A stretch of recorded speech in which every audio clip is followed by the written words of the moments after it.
Historians say nearly 15 million Africans were transported by ship as part of the transatlantic slave trades. A Durham artist has created an exhibit depicting the journey that has received much acclaim from the Tar Heel State and beyond. Producers Steve Channing and Rebecca Cerise introduce us to Stephen Hayes and his creation called Cash Crop. There's art for artists, and then there's art for everyday people. I like doing art for people, so at first I want to shock, all my artists, wow them, and then have a strong message behind it. Without question, Cash Crop, the current exhibit, it might be convenient to term blockbuster. We've had as great a visitorship for this exhibit as any exhibit that we've had.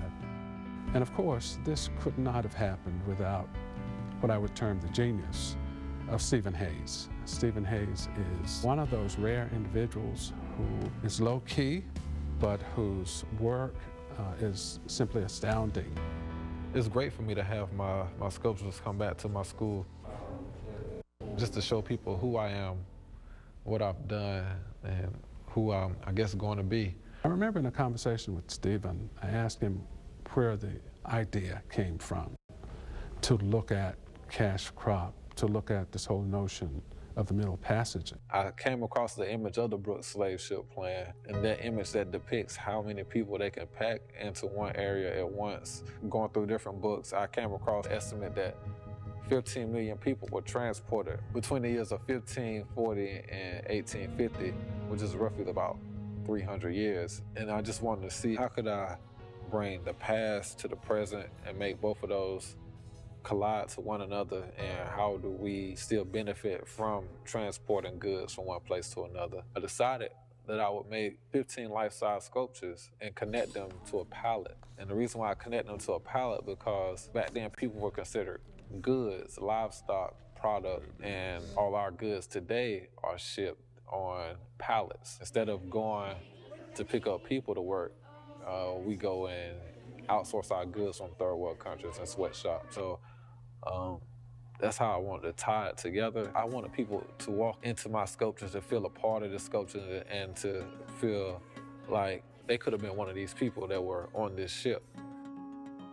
As a kid, I've always been making things. My brother, he showed me one of my toys and it was broken. He put the motor to the battery and the motor moved, and that just blew my mind as a kid. So from there on, I was just breaking my toys and making new toys. My mom always fed me to make stuff, and she always believed in me, and my family always believed in me. We learned that I had a learning disability. I remember I failed the first grade and I ended up failing the 6th grade.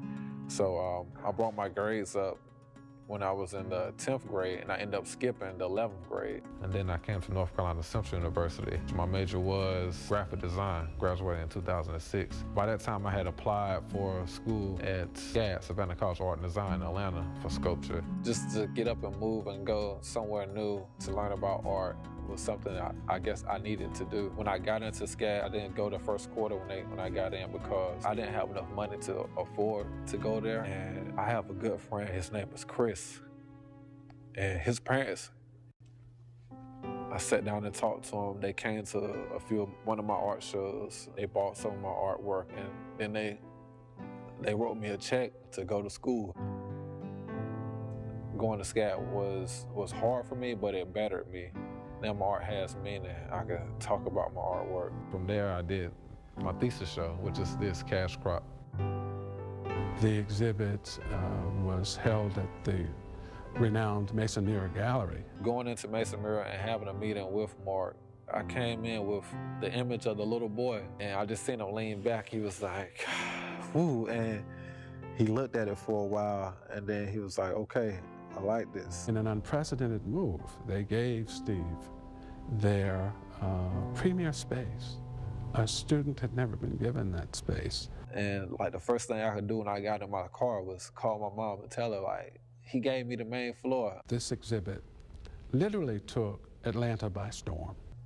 It was a great opening. I mean, just to walk in there and see my sculptures just laid out right in the opening, right when you walk through the doors. And I had people cry, and people thank me and hug me and cry in my hands. And just that emotion is what I want to bring to my artwork. I want people to feel something. I am the first person to graduate in my family from college, so just to know the fact that I flunked twice and I skipped once, and then I went to college, and be the first person to graduate from college and then go to get my master's in sculpture is just like something I want to tell kids, like, don't give up on your dreams. I mean, it gets hard, but don't give up on who you are just because other people don't believe in you. I am me. I'm Stephen Leo Hayes Jr.